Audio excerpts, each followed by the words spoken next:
Hello, everyone, and welcome to the Aya Om podcast.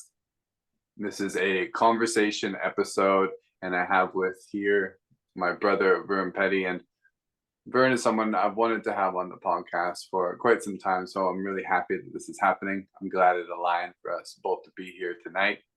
We're recording this on Zoom, and I would like to share about Vern as I've known him for a few years, and people wanted us to meet before we had met because they're like, these guys are definitely going to get along. And they were right. We ended up leading a number of men's retreats together, some workshops, and we're continuing to do so.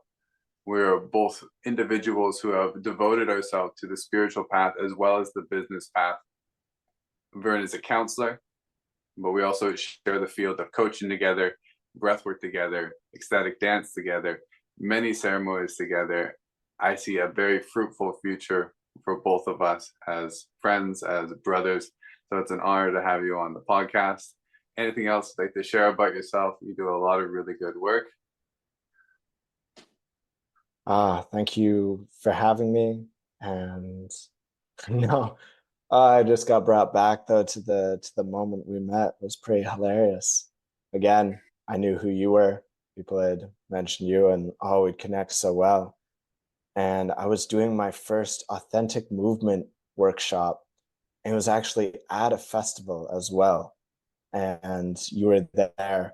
And I remember you were by far the most ridiculous human in that pile of people. And I was just laughing and trying to stay focused on what I was doing and also being like, who is this man? He is going off. And then I ended up beside you in a deep squat, naked in the river. And we got to finally connect and meet, and what an epic way. And now we've facilitated many events, many retreats and shared many other naked cold dips in the Lillooet River. So it's a beautiful opening to our friendship and to the containers and ridiculousness and safety and healing that we've been able to create together. It's been an honor. Grateful to be here to chat with you. I guess it really set the tone of the bromance. It was ridiculousness at first sight, and it continues to be.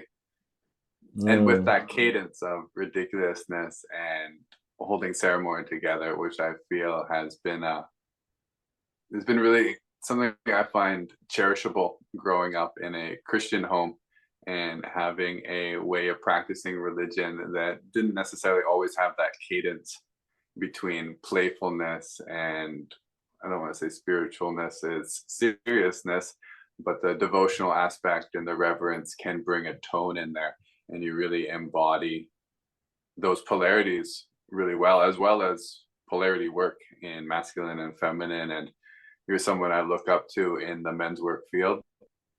You have your, we call it a business, an organization of Expansive Man. Business, organization, entity, brotherhood, whatever you want to call it. They all kind of work. Can you give an introduction to what the vision is with your work there and what kinds of things that you're currently doing with that? And then we can go into men's work, because I know it's a really beautiful type of work that I feel is on the rise. I don't really have the numbers to support that, but I find more and more men being attracted to it, and more groups and organizations, at least coming into my field awareness. Maybe if it's not too long to also add why you got into men's work, why you are called to do this kind of work too. Yeah, absolutely. To first reflect on the bit of the polarity of the joy of this silliness with spirituality is like, I appreciate that reflection of me, because that is something I really want to embody and something I've been afraid of at times. I integrated a lot of my therapeutic work on myself, a lot of my own healing through partying and through learning to be free on a snowboard. And it took me a moment to actually embody all of myself, embody the polarity of the the joy and not hide that from the therapist, not hide the therapist from the partiers and whatnot. And that's partly why I named the brotherhood and this business Expansive Man, because that to me is the way through, is breaking down these walls and stepping into the expansiveness that is being human. Like, it's all of it. And I think through religion, I was raised Mennonite Christian, and it's very serious. And I really rebelled against it a lot, and actually rebelled against like religion in general. I didn't even know of difference of spirituality and whatnot, and disconnected from my connection to God because of that seriousness. And I couldn't, like, to me, life, like purpose, as especially as a kid, was to be joyful, was to be happy. And these elders here are not reflecting that, so I'm out. And that is, yeah, something I really want to bring forward in this men's work world, that I agree is like, it's popping off a bit, which seems to happen with everything I get into. I didn't even know life coaches really existed.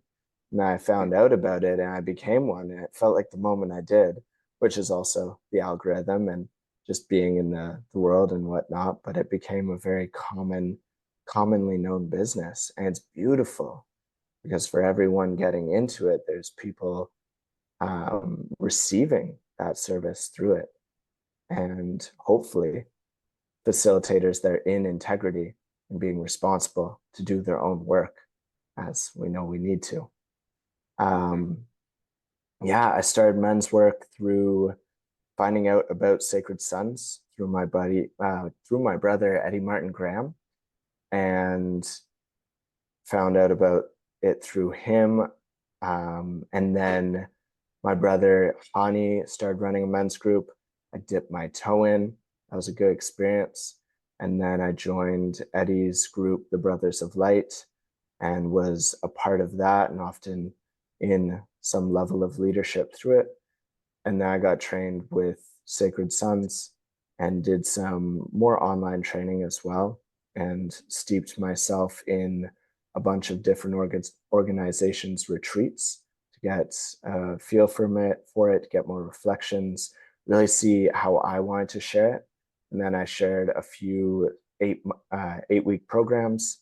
And then, yeah, 1 year ago, created Expansive Man, which has been based more around in-person, one-off big experiences. So it's either a full day, 2 days, 4 days, and really diving in to what we can do when we come together as men, with the intentions of setting the container for safety, setting the structure for safety, for us to show up in authenticity.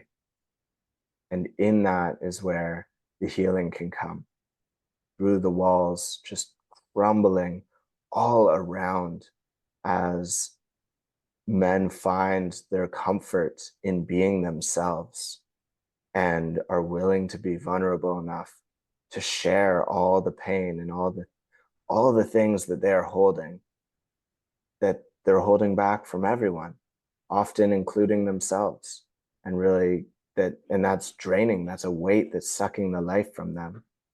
And my intentions with Expansive Man are very much to create that space so we can all liberate ourselves of those inner blockages, so that we can be free within, and then show up in service outside in the world to help others find that same liberation, so that it is a ripple of impact flowing out into the world. Mm-hmm. Yeah, it's such beautiful work, and I feel like it's so popular right now because it is effective in addressing things that can't really be addressed in any other container than when you're surrounded by men. There's a certain energy there. Right? It's the container. It's a bunch of men, a bunch of mirrors when women aren't around, there's a whole different energy that develops. Mhm. And by the way, I'm Mennonite too. Got Oh, that, real cooking? Oh, I sidetrack us. But don't. That's a whole nother journey. We'll jam I on don't that want to lose later. them. Yeah.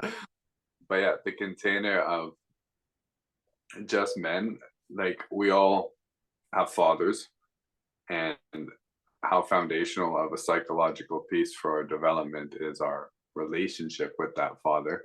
And I don't know anyone who doesn't have some degree of work to do, even if you had the best father in the world. So a Mhm. container of men enables a container that you can be triggered, or you can see reflections of your father and other men, as well as brothers, of course. And I have found for myself, not growing up with any brothers and not having any close brotherhood for many years in my life, that it was something that I never knew I needed until I had it. And that's what I offer to many men who are unfamiliar with it and don't know why men would desire to go into that. And maybe they might see it as like counseling, like needing to do the work because something's wrong, Mm. needing something to fix. And of course, you mentioned healing, and that is part of the work, but it's in many ways also an optimization container. I Yeah. think one of It's the phrases elevating. exactly. I think one of the phrases that we use quite a bit at the first retreat was iron sharpens iron, in the way in which two men in competition with one another in a healthy way is one of the best ways that men grow. It's what we've been doing for many, many, many years. So, Mhm. yeah. Yeah, curious for you actually. Like, I'd love to hear your reflection of how has men's work impacted your life from you being a part of it, especially being a man who didn't grow up with brothers.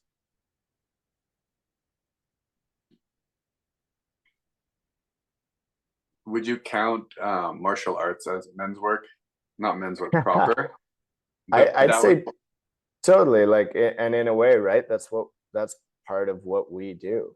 So it's also, I'd say that's part of, yeah, martial arts is partly men's work, absolutely. That's where I went to first, because I think that was one of the containers that I went to after high school, because I did do sports in high school, but there was a little bit of a lull between being with a bunch of men because I went off to school, and I just didn't have a container where it was all men. And then I went back into martial arts, and that sense of collective brotherhood of self betterment allowed me to step into my masculinity, that Mm, directive force of purpose. And when I got into that environment, it also showed me a lot of my ego and my comparison with these other men that wasn't activated in a container that wasn't that martial arts container, or at least I didn't see it to the degree I did when there's a bunch of men competing. And that allowed me to see myself in that way. One of the biggest takeaways I got when I first started practicing martial arts was I didn't realize that I walked around with a low level of fear, that if any fight or altercation were to break out, that I didn't know what to do yeah. until I figured out what to do. And I realized that most men, I would say, projecting that out, have that a low level of fear that if something did Hmm. happen, they wouldn't know. And it's like a whole new level of confidence I was able to walk around with, that if something did happen, don't know if I would actually be able to handle it, depending at whatever level, because I don't know what's out there. I've never been in those altercations. But it shifted my mind into more of a readiness and a capacity to regulate and be prepared in that way, which for me is a way that I can show up in my masculine as a protector. So it activated that piece in me. And that's why I would call that men's work in that way, although it's not a formal container for doing that kind of self development. I feel like it has that beneficial effect for sure. Yeah, absolutely. And to add to that, that's why we do ritual combat. And I remember had a few comments after we shared the video from our first retreat of like, oh, is this just a bunch of dudes fighting each other? It's like, no, that's just the flashy stuff, and that's more of what got filmed. But the purpose behind that, to share to people listening, is that, yeah, it's studies have been done on it that until you know what it's like to fight someone else, if ever there is a moment where there's a possibility of an altercation, and you in your mind can make that possibility be there at any point, which is like you're saying, like you're walking around, and even if you're just in the presence of another dude that you maybe don't really know well and you're not safe with, there's a part of you that has fear because you don't know what will happen if a fight breaks out, because you've never been in one. And that's an issue within ourselves that we get to shift and find a deep level of confidence and safety. Because even if we go into that ritual combat and we get punched in the face a couple times and we lose, but we recognize we don't die, and we recognize we can get back up, we can face him again, we can stand on our own 2 feet, the fear moves because we now know what it's like. And often there's a lot of therapeutic benefits as well, because the fight response is a part of it. It's the reptile brain, such a core part of humans is fight or flight. And so many people have never actually experienced their fight. And when you get to experience that, it's now switched on in your body. And you actually really want that, because you don't want to get cornered in an alleyway with your partner or whatever, and some guy attacks you and you freeze or you run, even though there's nowhere to run, because you're afraid of your own fight response. And this is how we actually work at turning that on. So it's not only active, but you actually won't dissociate and go out of your window of tolerance when you're in it. You can actually be calm in that fight because you know what it's like to get punched, you know what it's like to throw a punch, and you know what it's like to be on the ground. So yeah, martial arts is absolutely men's work.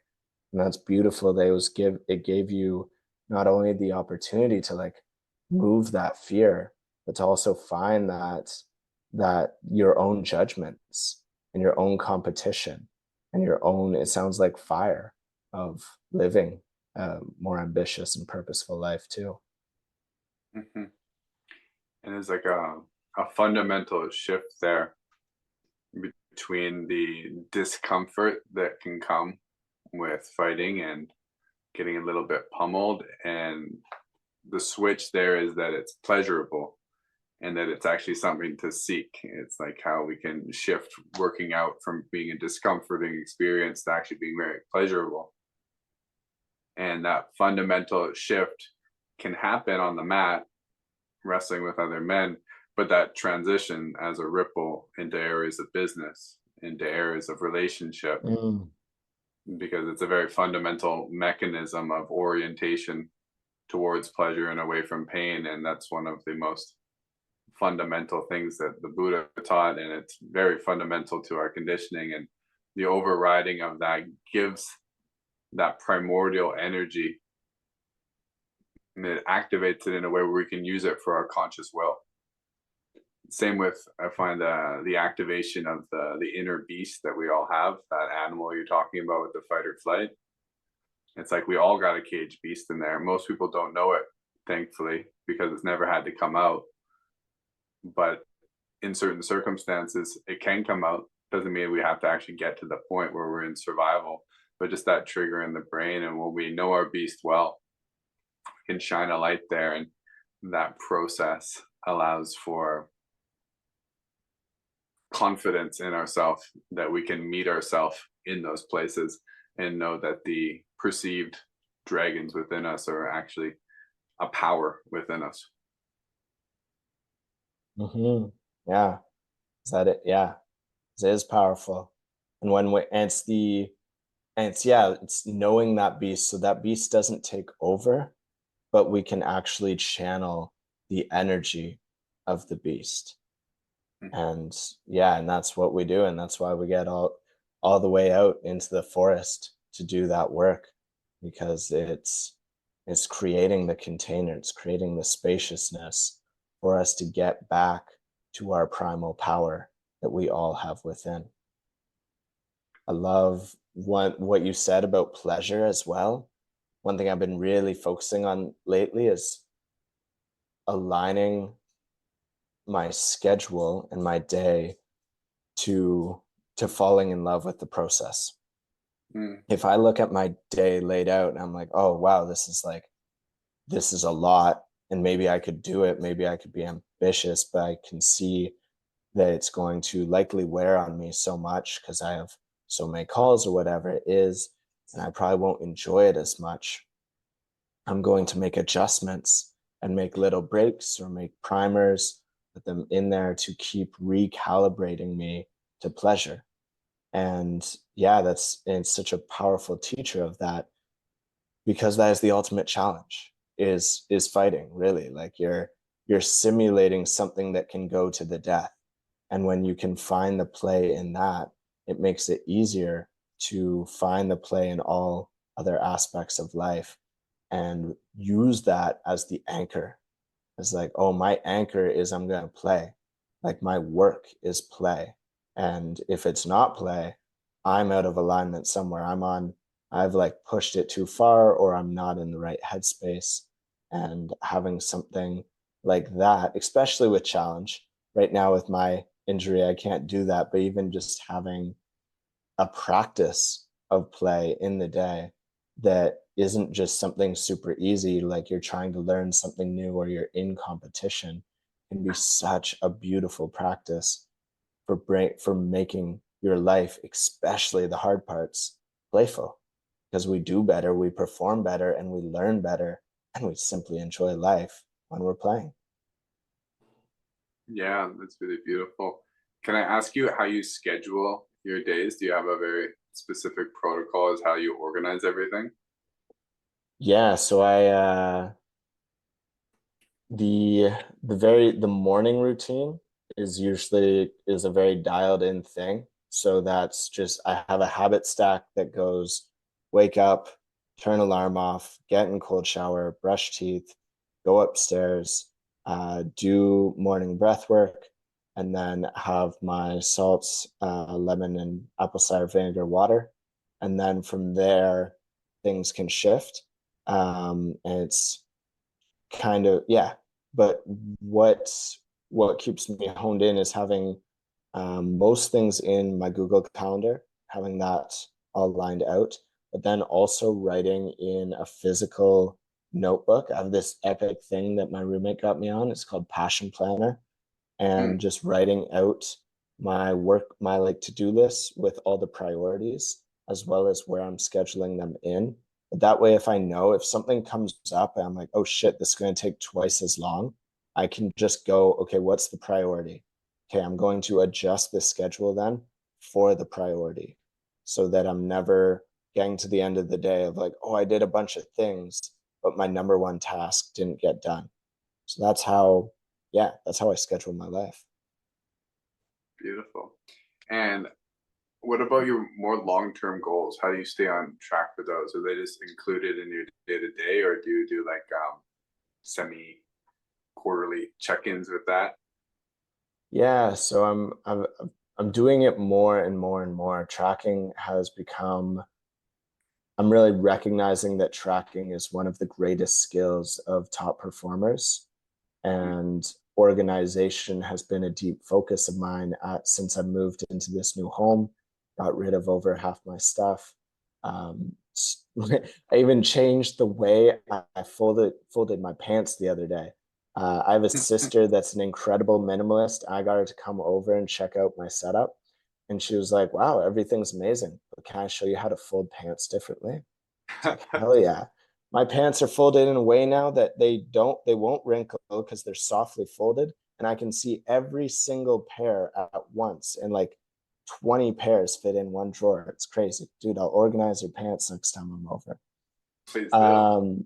But having a weekly check-in, so I actually schedule it in to this planner that I have a weekly rest period where I have nothing scheduled other than doing a look back at my week. I used Notion for organization. I have this thing called the system, and it's actually like it expands on the week. It's a structure for the weekly check-in. And then, yeah, I have all of my yearly goals written out and my 5-year goals written out. So I'm making sure I'm looking back at those, being like, okay, is the progress still being made towards these goals? Do I need to adjust anything? And then I set up my next week and I make sure that all the things I need to do to continue on my way there are scheduled. And then after that, I will schedule more of the player, the look at the extra things I want to do. Like, oh, I want to do a podcast with Zach. That's like one of the priorities. That's a random thing. Let's see if where can I fit that in this week, for example. Mm-hmm. And do you use the SMART goal structure, specific, measurable, attainable, realistic, time sensitive? Because I think I heard you made a video on that, and I'm asking for a very specific reason. Okay, I do. And partly I do because my shit used to not be measurable. And I was like, it doesn't matter. Like, I'm somebody who just like works off of energy. I'm like, my energy tends to like go up and down. I'm just going, as long as I'm doing the things and I'm focused, I'm on track, doesn't need to be measurable. But then I'd look back over 3 months and I'd be like, okay, well, did I do the things? And often my goals weren't really measurable. I wasn't tracking them. I'm doing so much at once. I was like, well, I know I've done a lot. I feel better, but I don't know exactly what's working really well and what's not working as well. And it also, like, something I'm healing from and might always be healing from is not enoughness. And when you can show yourself, when you have measurable evidence of of how you've done, you are not only giving, it's like the ultimate place to like give yourself that pat on the back, but you're building, like Goggins says, you're building that undeniable stack of evidence of your power. And when you do that and you really see that, it builds inner trust that allows you to manifest even bigger things and become more ambitious. So I actually think it's really important for not only making the goals actually happen, but up leveling who you are through having clarity around what you've done. Yeah, that's really good. It's a function of integrity to be able to follow through with that. One of my teachers says that's a very much to do with our code of honor, right? If we can't prove to ourselves that we're willing to follow through with what we say, we have no capacity to have the confidence to dream the bigger dreams. One of the reasons why I asked about the SMART goal structure is because I've worked with it and I've thrown it out recently in terms of setting specific times and even going into realistic. This isn't for all my goals. I structure a lot of my life, and I would say I'm a high achiever in many of the things that I do. It's a relative. What, you think you're a high achiever? What? Kidding. So for those that haven't figured it out yet, this may be one of the most high achievers that I have ever met, at least. Anyways, go on. So I don't know if this would necessarily work for everyone, but the way I understand it, I feel like there's a capacity for us to all work in this way. But I thought it was interesting because I did see your video on the SMART goal and I know how big it is. And I would say how important it is in some sense. But when I started throwing away the timetable on it, for me, I found this to be so much more effective. And how I structure it now is I have quite a few goals. Like for this year, I have 3 different courses. I'm planning my own school. I like to finish up the workbook for that as well as the coaching workbook. 2 courses and number of trips and then a few different retreats and a lot of things, right? But I don't Like I really said, care. ladies and gentlemen, high achiever. I don't really care if any of them actually finish in this year. Mm, What my thing is, each day I wake up and I do what is most exciting, and I mm. follow that pathway of what is the inspired action. Now, it doesn't work for everyone because I feel like if everyone Yeah, just did what is most exciting, they would misinterpret that to mean what is most immediately pleasurable and gratifying. And for many people, they would choose the easier things, and there would be maybe a short sightedness in there. yeah. But what most excites me is the most exciting ones, which right now is building a school. And the more that I'm in that mode of, oh, I'm going to be a teacher, I'm stepping into an archetype that I embody, which up levels how I see the world because I'm looking at it from the place of being someone who knows something, and that's a higher standard than being a beginner. And of course, you're a beginner when you think you know anything. And did I say that right? In order to be someone who knows someone, you have to also humble yourself to be a beginner at the same time. Otherwise, you're going to get yourself lost. Yeah. But losing that kind of time constraint allowed me to open up myself more to what is most authentic and coming alive in me. One of Hmm. the reasons why this might be specific to me is because I'm a reflector in the human design, and Mm. the understanding of the underlying energetics there, or each day I move through different gates which shift my energetic system. So I don't so much show up consistently in one direction as many people do. And with that type, I can take on many different creative endeavors and do them on different days, but I have to choose the right ones on the right day. So if I have a Yeah. very specific goal and I force myself into it, I can energetically be unaligned with it. So the most fruitful place for me to be in is what's most energetically aligned. And I don't know that till I wake up that day and check in. That makes Totally. sense? Yeah. So that makes so much sense why it would work for you, especially because you are so disciplined and you've had like from, I imagine now when you might not even consider it like boundaries, but you have so many boundaries and you created them around what you do and what you eat and the energy that you consume and that you put out into the world. So your discipline around dopamine is going to be completely different from the average human. And so that's one part of it. Because, yeah, for you, when you think of what's most exciting, you don't have all these other, I imagine, worked through the distractions, all the vices that each vice will point to a part of us that's not fully integrated, which is why the greatest excitement isn't the mission. And Mm, you've done that work. But before we've done that work, the timeliness forces us to schedule it in so that it actually, so that it puts pressure on people to actually do it. Because a lot of people without any sort of pressure won't do anything.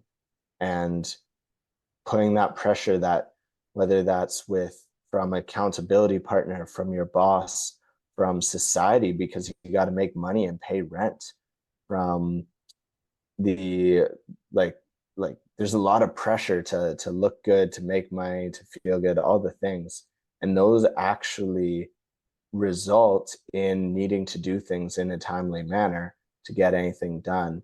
And that's actually a really good thing. And it's learning how to use that timeliness to pressure ourselves in a good way, where it's fun and it helps us focus. Now, eventually, as we build momentum and learn to fall in love with our number one priorities, which are, yeah, usually the relationships, the health, the fitness, we fall in love with it.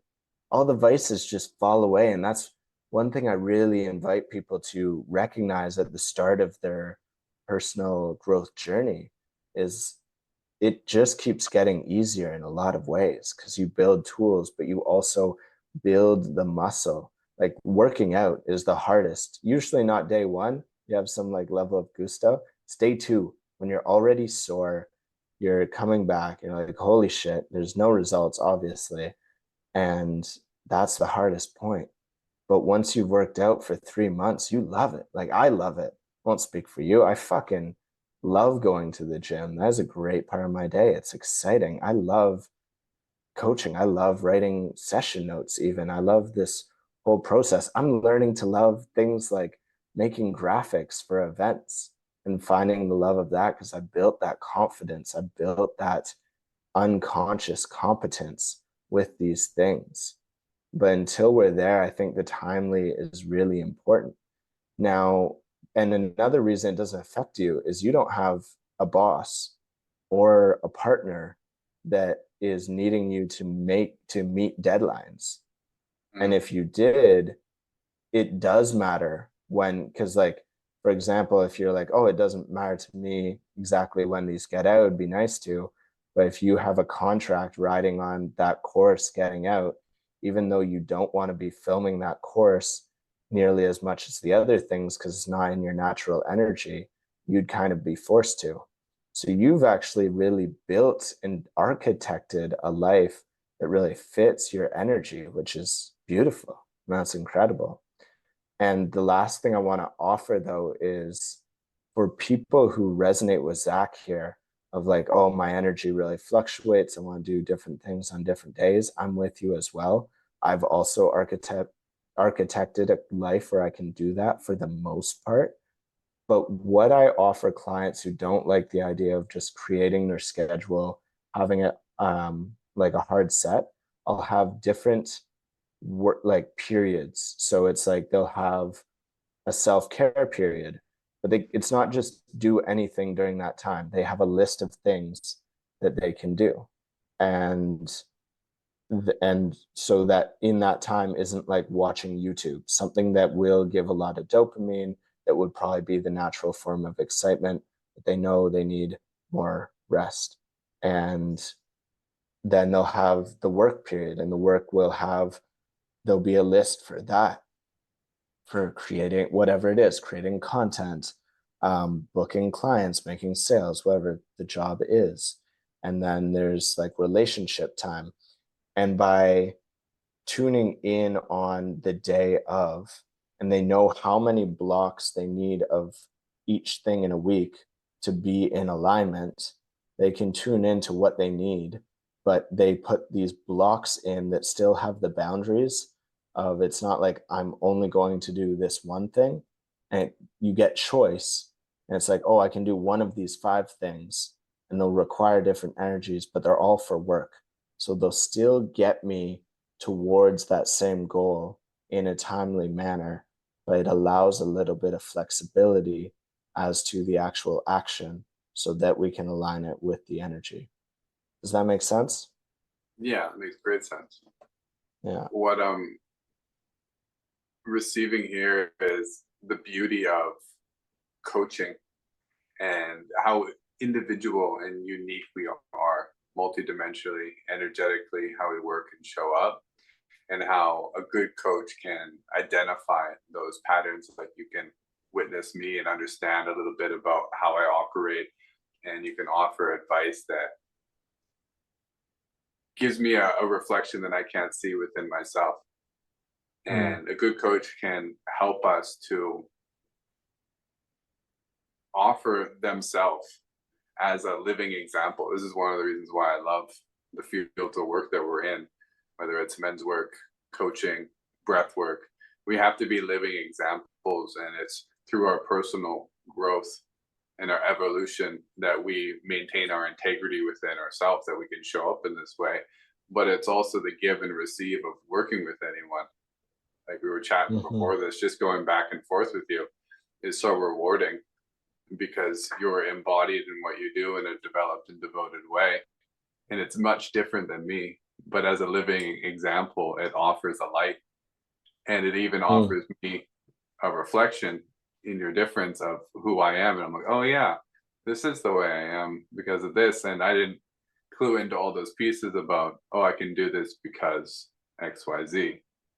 And I Mm. really liked how you touched on what I term in my coaching system one love. And I call it the organizing principle of our life is our greatest love. This is what I mean when I say excitement. It's related to our purpose, it's related to our dharma. And when that is the organizing principle of our life, it organizes all the other behaviors, the other ways that we get Mm. dopamine, which could be the distractions if they take over our life. But when we have the organizing principle, how much time we spend on YouTube and with our partner and all those other things has a structure to it and a flow to it. Yeah, that's really Mm-hmm. important. Really important. A flow, it has priorities, it has Yeah. boundaries as well. It's like, yeah, absolutely, like spend that time every week to rest, to play, to do the things that, especially I I'm learning this is a deep lesson I've learned over the last 2 years, is taking time to actually, yeah, watch TV, or just be silly, play with the cat, whatever it is that is taking my mind away from all the things I'm doing. And that's actually, for me personally, not like a meditative practice of the more classic sense.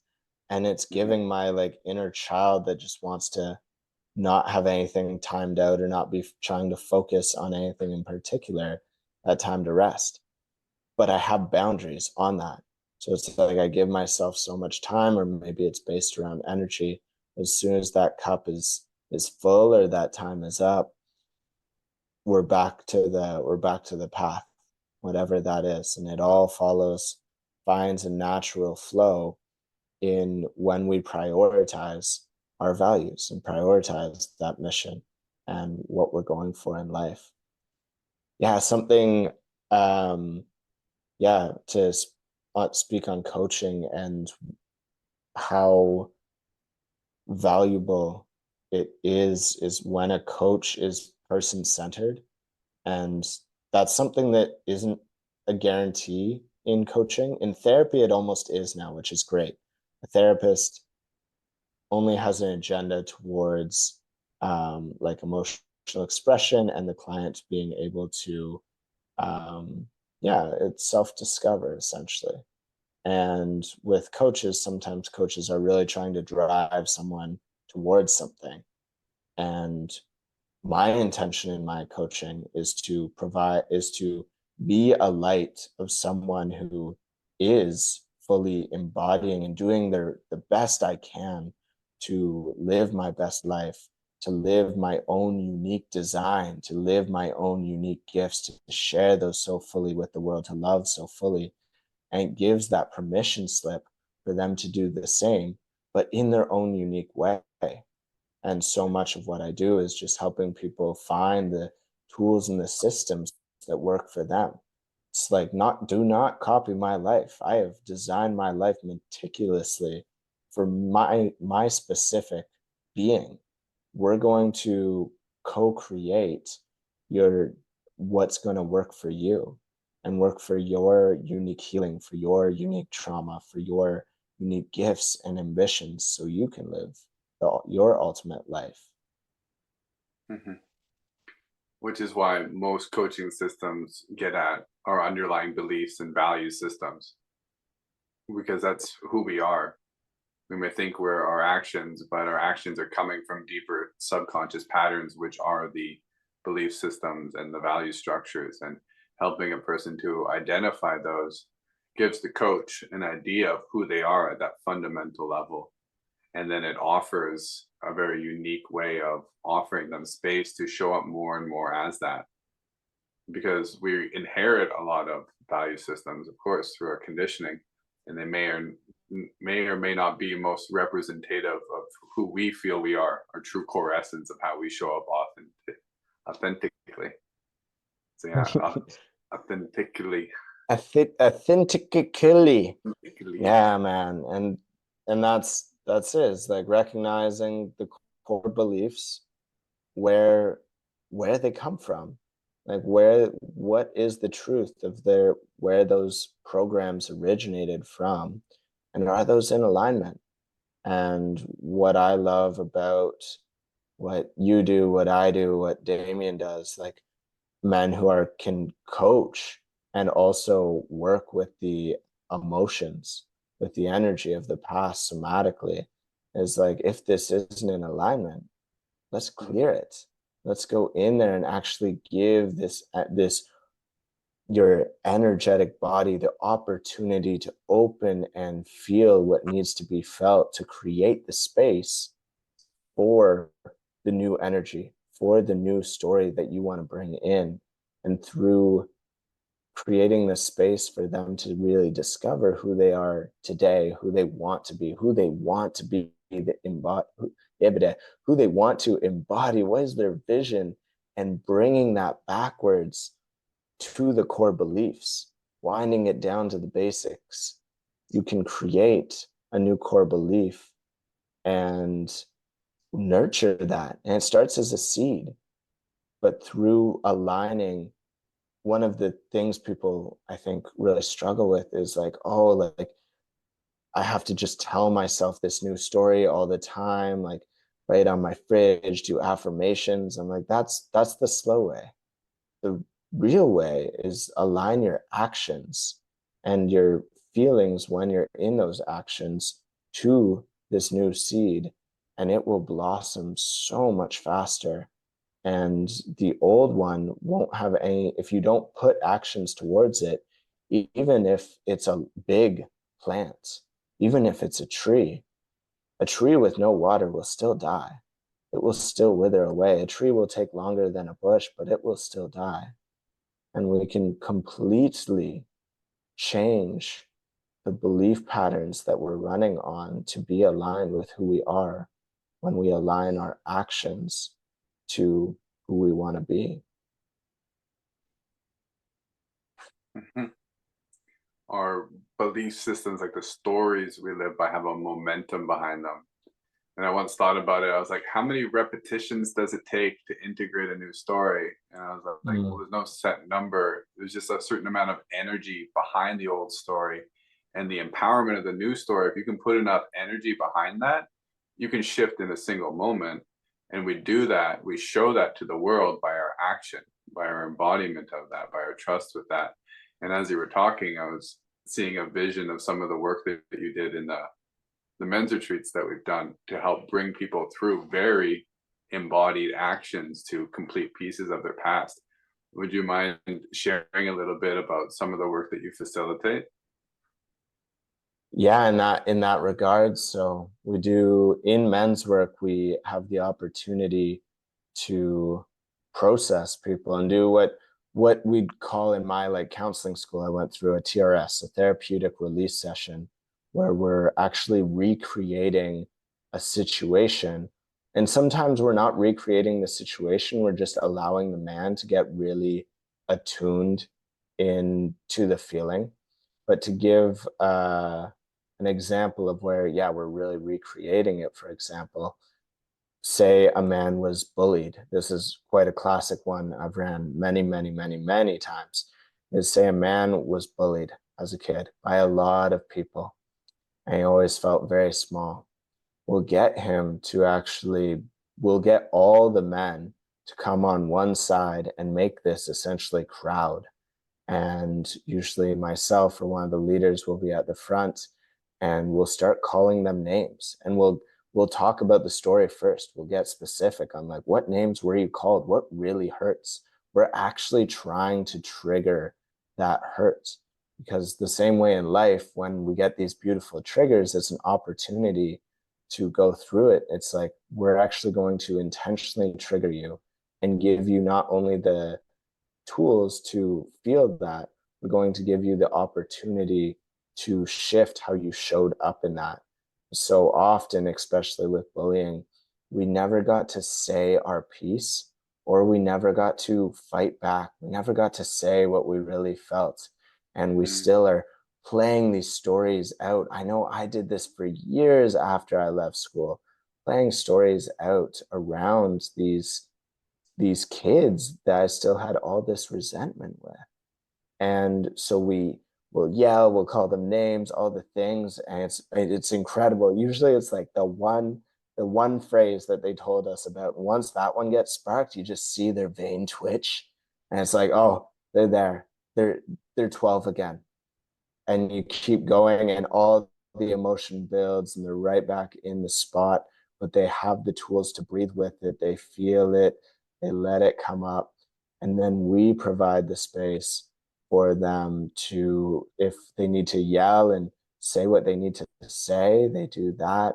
Oftentimes it's pushing, and they need to push back and feel their strength and feel that beast, that controlled beast, fight back and know that they actually could do that. And we'll have all the men pushing against them, but we let them push through. And it feels amazing. You really feel like you're pressing against a crowd of people, and we don't make it easy. We'll gas you out, but at the very end, you will push through and feel that release. And often through that, there's a lot, in this specific example, there's often a lot of grief around the loss of innocence. There can be so many other things under that. And we get to create that opportunity for the transmutation of that fear, of that anger, of that grief, that shame. And then we co-regulate with that man afterwards. And this is one of the biggest parts too, is when you work with just a therapist, which it's also amazing, but you don't get this group experience where you're having a group see you showing up in this new way, and this group supporting you after as well in the integration. So at the end, we'll usually hoist a man into the air and love him up with affirmations, or we'll do a group hug and breathe together, especially if a man is still really deeply in the dysregulation. We'll all settle that energy together. I'll be able to find his deep inner safety and peace, and then look around and see all the eyes of these loving brothers, and like have that felt experience of deep belonging and acceptance for who he is and being heard.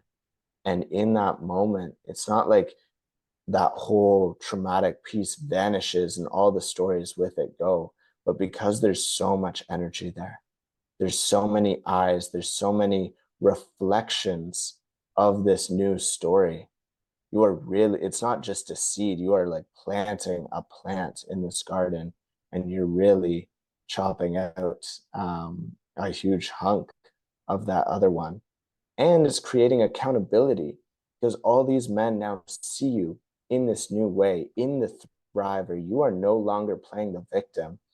And that being seen really helps people stay disciplined to showing up in a new way that moment forward.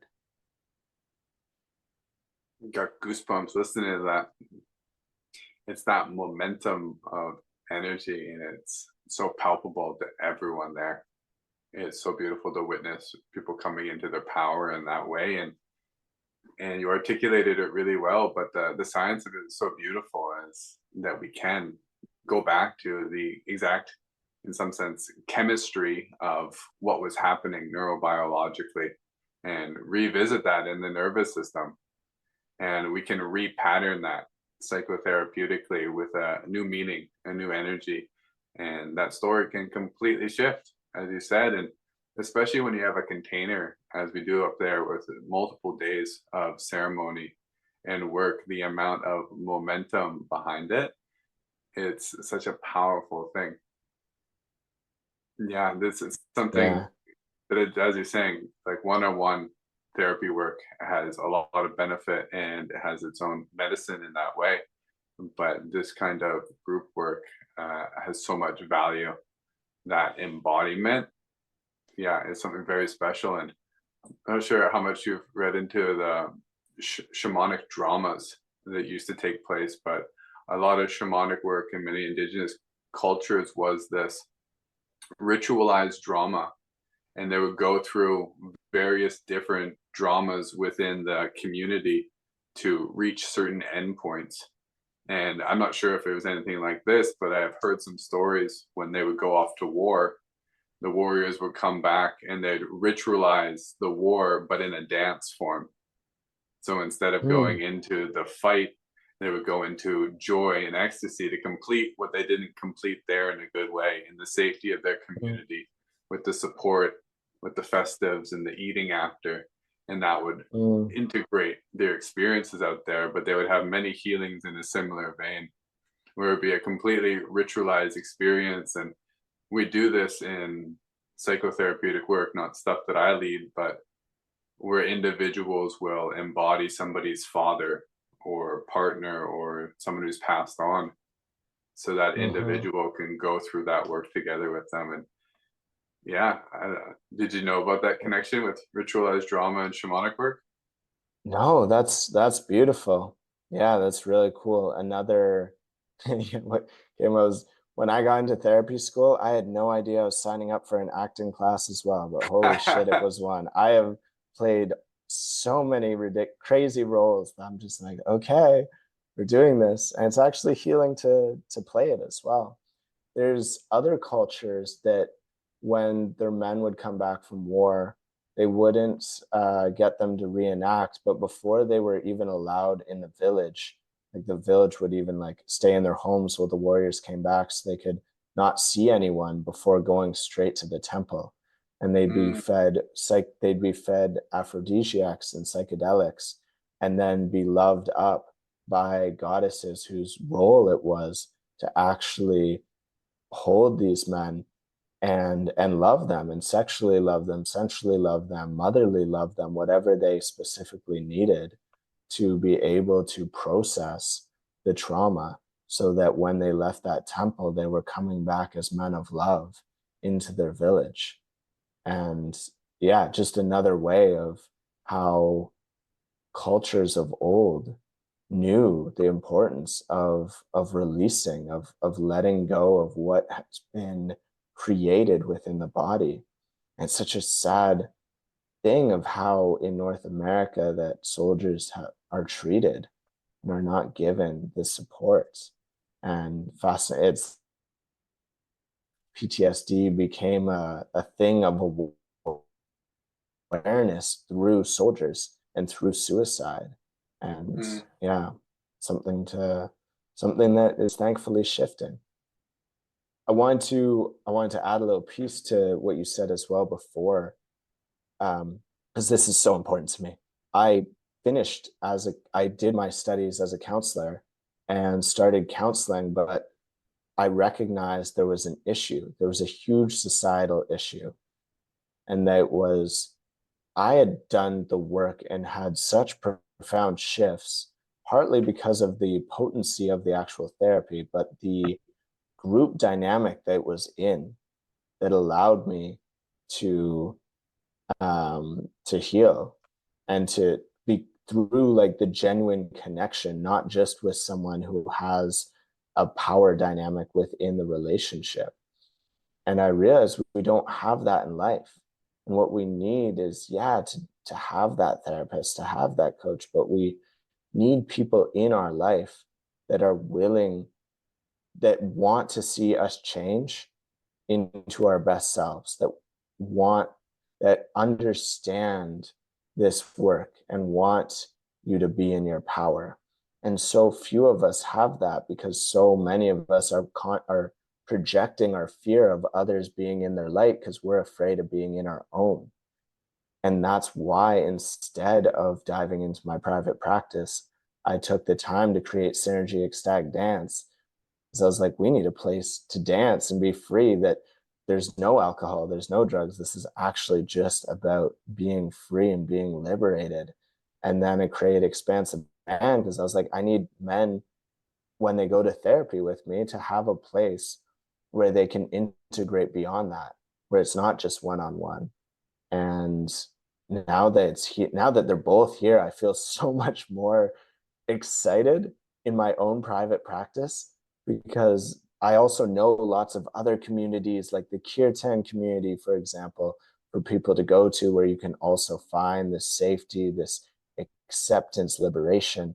But I am running two of them that I get to hold the integrity of the space, that you can, all the stuff you're going through that you're bringing to these one-on-one sessions, you can integrate through showing up with a group of people that will genuinely encourage you to to feel everything and to express everything and to step into your power.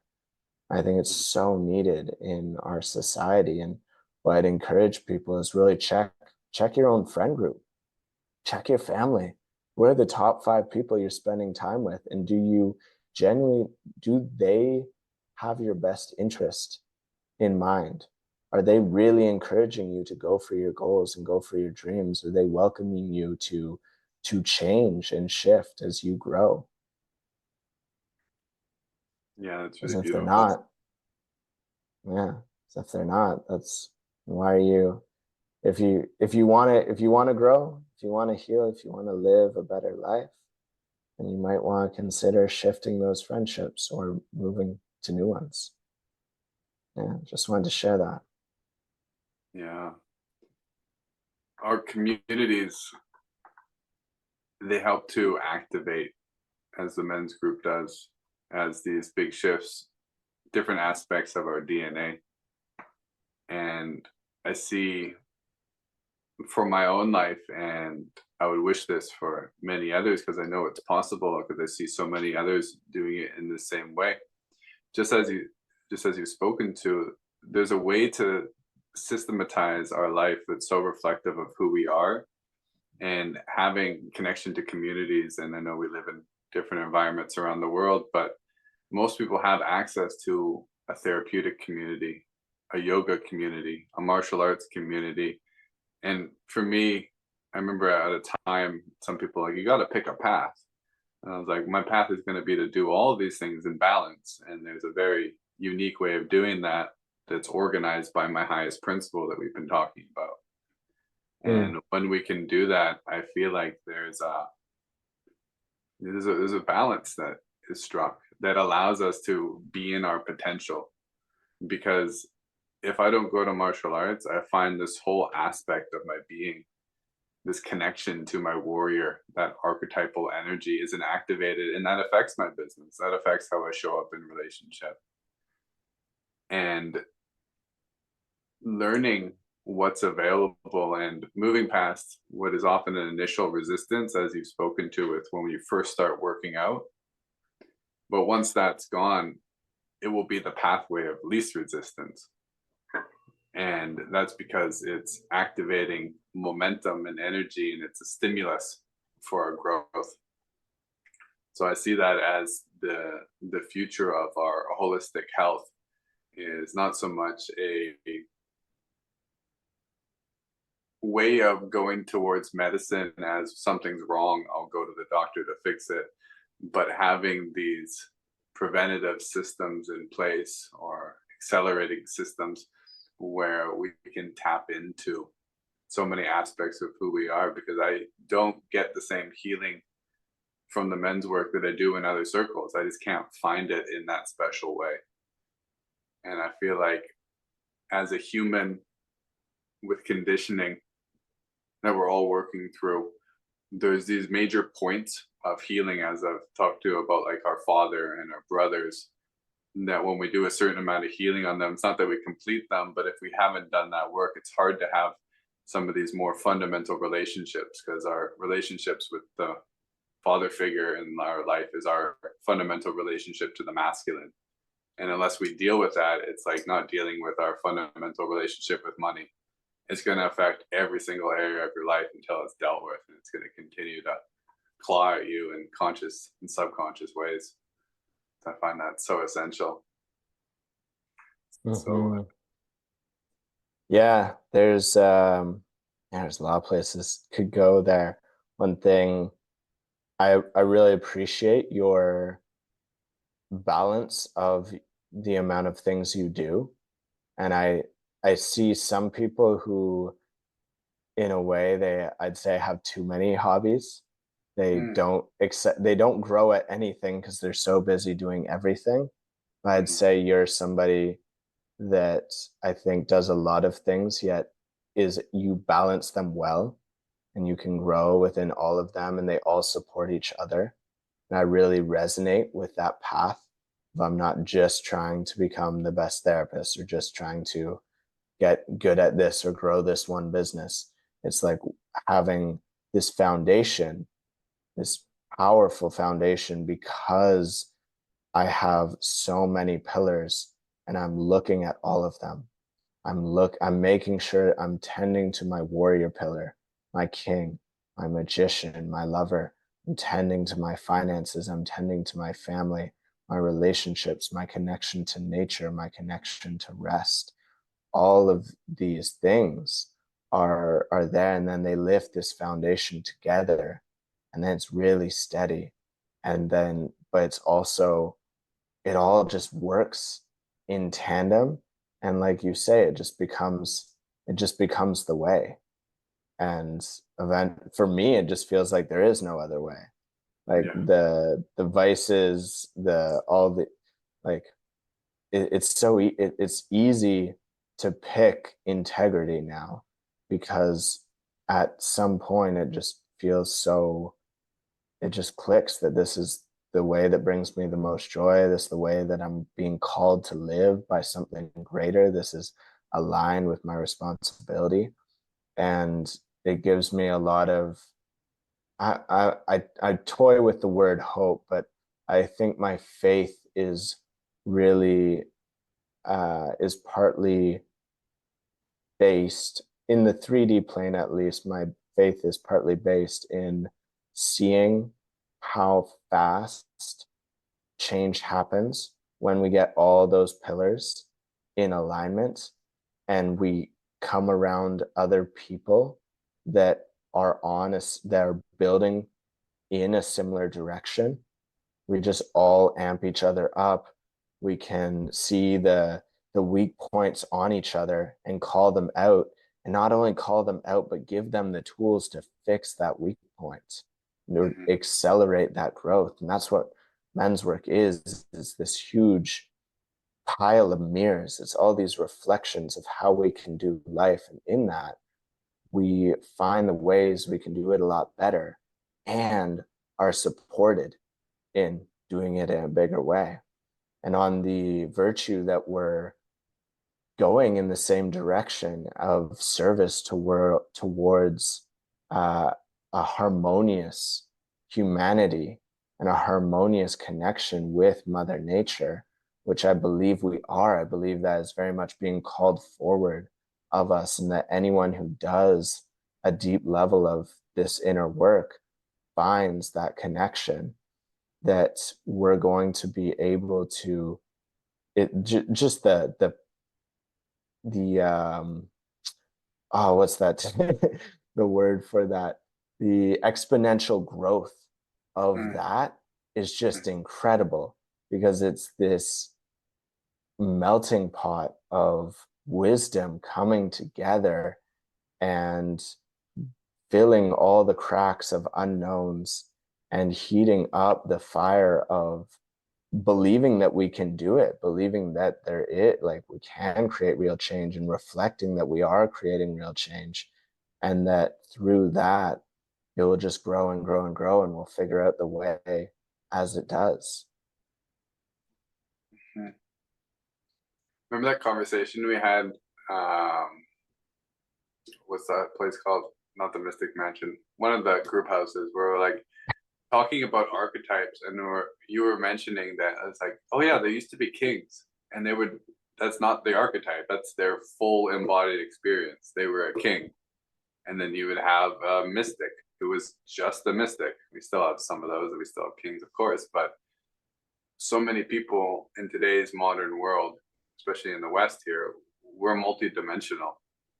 And in that, there's a recognition of how to live in harmony with these many facets of ourselves.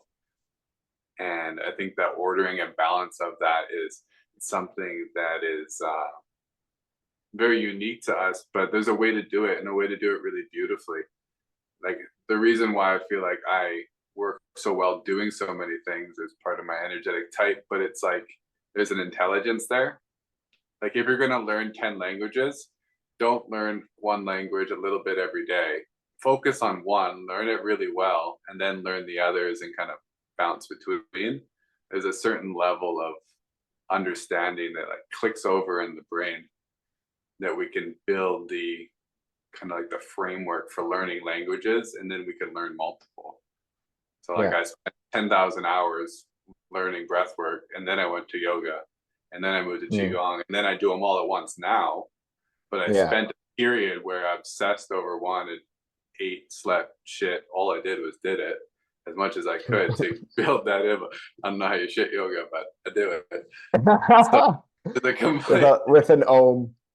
with an old, actually I do Kapalabhati in the toilet, but we're not gonna go into all those routines.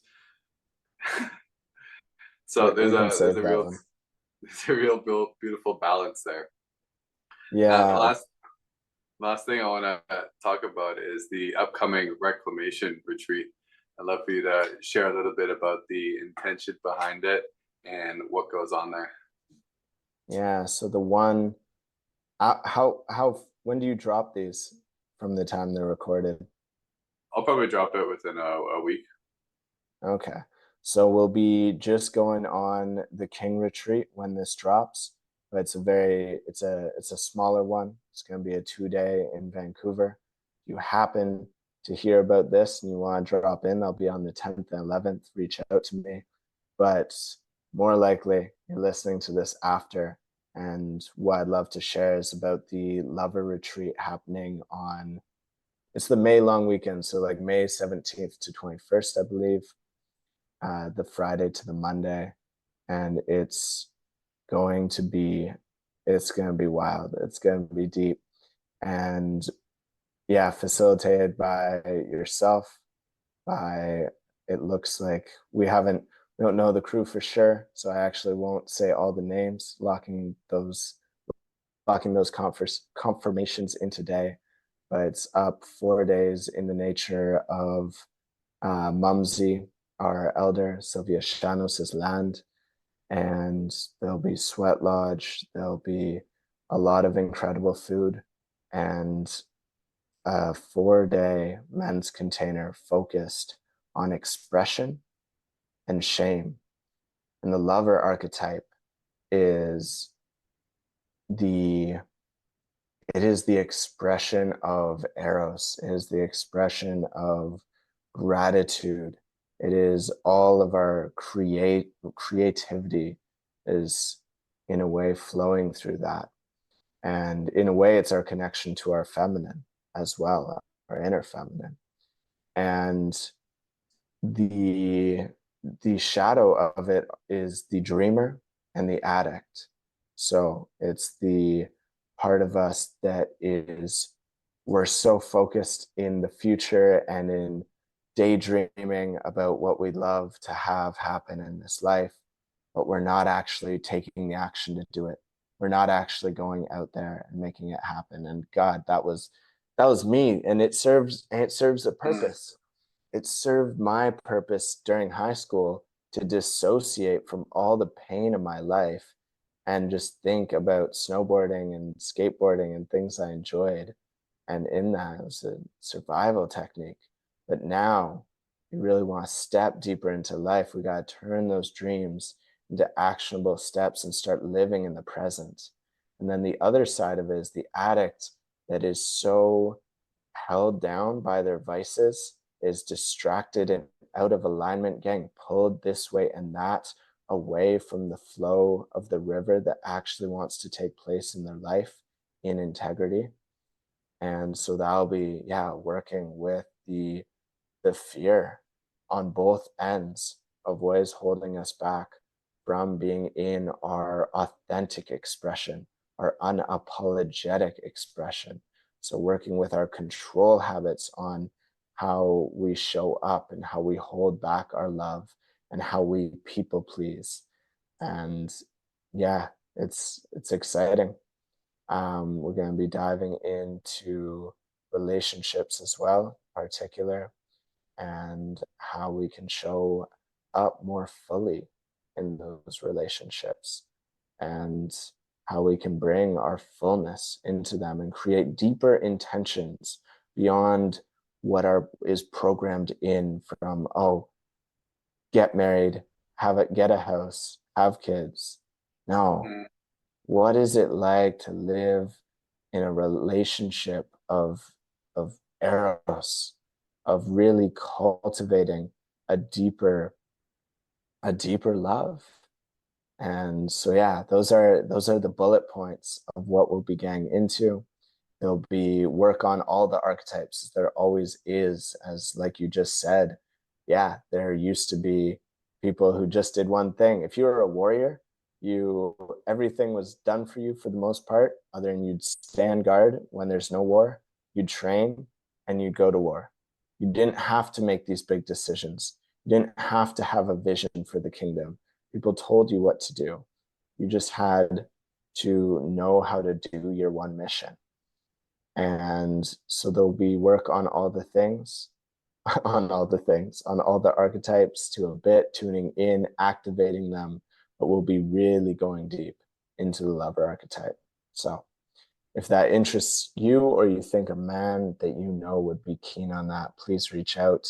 It is such an honor to create these retreats with you and with our other brothers, and because it is a co-creative experience, as every man who shows up as a participant is also showing up as a leader.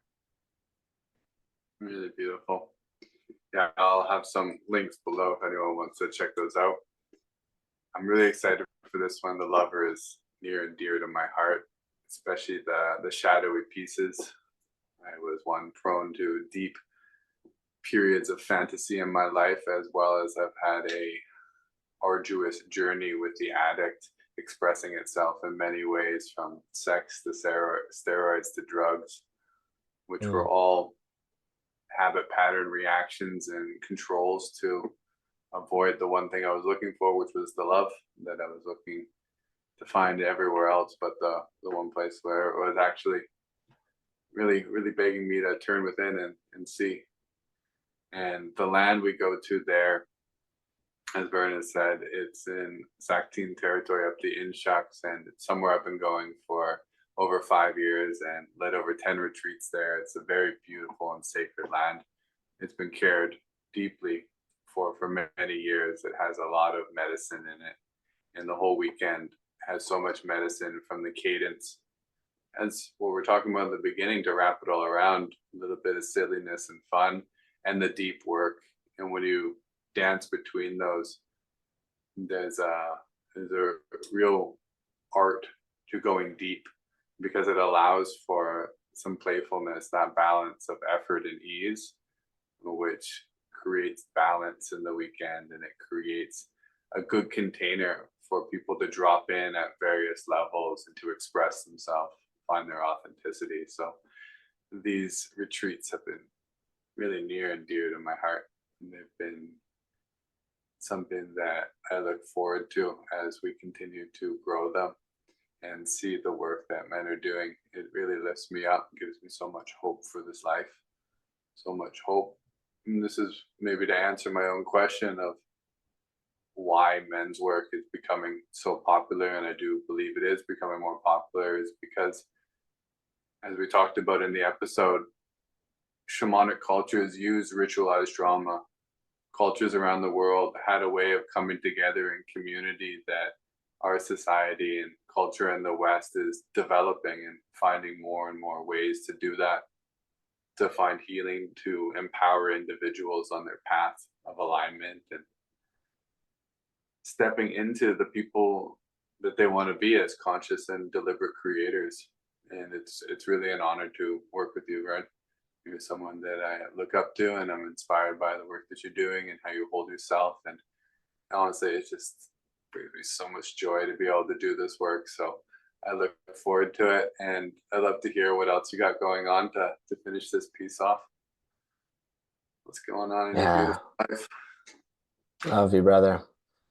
Yeah, very excited for the retreat. Very excited for Enliven Wellness Festival coming this summer. If you honestly, it's funny. I used to say, if you live in BC, I'm like, nah, fuck that. If you live in Australia, like, people fly out for Shambhala. I would way rather go to Enliven than Shambhala. So fly out, come. It's 4 days. It's for everyone. It's a wellness retreat where, like the men's retreat, we do have the opportunity for deep work and a lot of workshops, a lot of indigenous wisdom is shared. It's also an epic party. Um, Hey, and yeah, a lot of beautiful arts, a lot of beautiful music. And that will be the BC Long Weekend, August 2nd to 5th. hey, If you're in Vancouver, come through to Synergy Ecstatic Dance every other Tuesday. Would love to see you there. Great place to meet like-minded, embodied individuals. And it's a safe place, whether you've never danced in your life or whether you're professional. It's a place to dance where it's not performative, simply for yourself, for your own liberation. And yeah, if you're looking for, yeah, I invite you to follow me on socials and see if what I do resonates with you. If you're looking for coaching or counseling, I'm in the Vancouver area. And something I'm really excited for is the school community I'm going to be creating. I've been looking for a while of how I can really support creating men's work in a more accessible way, because I get that not everybody has the freedom to get out for 4 days, whether that's the time freedom, the financial freedom, living on this part of the world, to get out to these retreats. And we also need more frequent like check-ins for this work. It's not just doing this once, twice, three, even 4 times a year. It's about living this. And that's really what we try to teach at Expansive Man, is how to show up as an accountability partner, how to show up as a brother that's really supporting your other brothers in your life to be their best selves. So what we're doing is we're actually creating an online community that's going to have a lot of programs for you to be able to go through to start leveling up within yourself, within habits, within showing up for other men, within just deepening within masculinity. We're going to have weekly men's group calls that will be online, as well as some workshops on top of that. Where it's going to go from there, I'll keep on the hush hush, but that will be coming out within a month. So if you actually follow me on socials and send me your email, you will get all the info. Yeah, that's exciting to share. That's a new one that I can now fully share because it's in the calendar of when the things are happening. And that is partly why I have Timeable still on my SMART goals for myself. hey, Bumpadios. Hey, Vern will most definitely be back. The bromance continues. Thank you all for listening. Blessings and good chi. I ho ho.